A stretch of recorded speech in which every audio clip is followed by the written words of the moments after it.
Hi, welcome to Lifebuddy. Today I'd like to talk about conflict.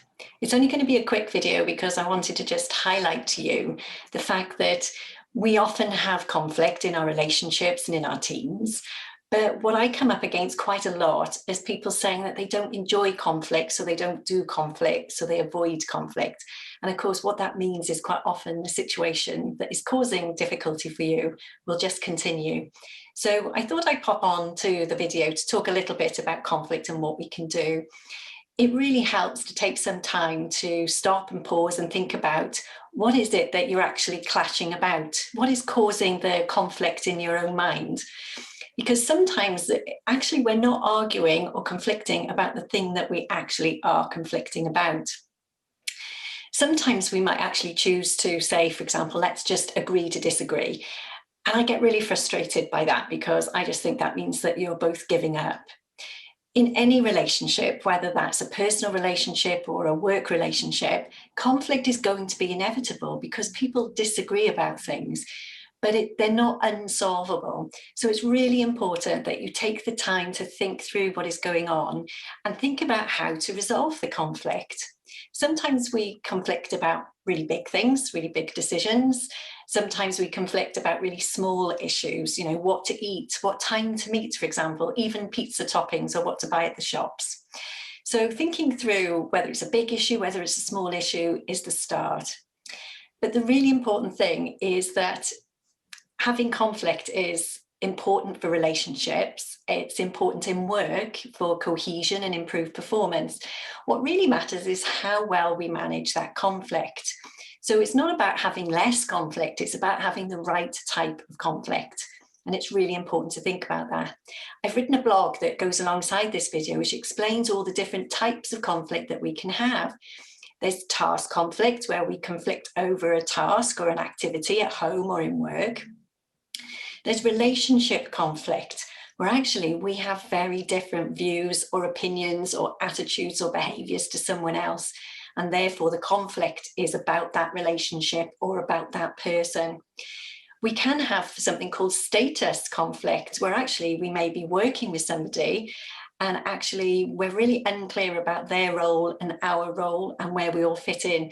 And as a result, if that is status conflict, because there'll be some conflict underlying how you feel about a situation.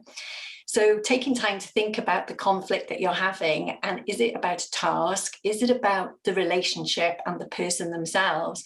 Or is it about the context and the situation that you're in is causing that conflict, can be really helpful. So really observing and thinking about which it is quite important. In my blog, I talk about something called the ladder of inference. Now, this is something that happens every time we get into a difficult situation with somebody. It's really normal that as a human, we will make assumptions about what is going on in that situation. And because we make assumptions, we move up the ladder of inference, inferring or making assumptions about what's going on.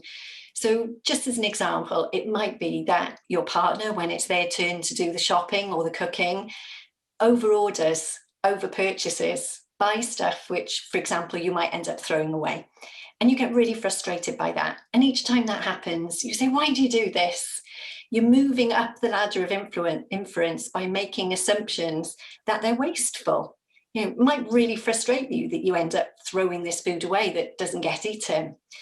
You're assuming they're wasteful, and that anger will bubble underneath you unless you spend the time to try and explore why they do that. So rather than moving up the ladder of inference, what we suggest is that you take some time to explore what might be behind that behavior. Why is it that they behave that way? So why not just ask them, what might be behind the fact that you have this tendency to cook far too much food and we end up throwing it away? You might be surprised by their answer. It might, for example, be just down to the fact that they came from a large family and often went hungry. And as a result of that, have got into a habit of actually purchasing more food or making more food than they actually need. And that explains where that behavior has come from. And then you can explore that behavior with them.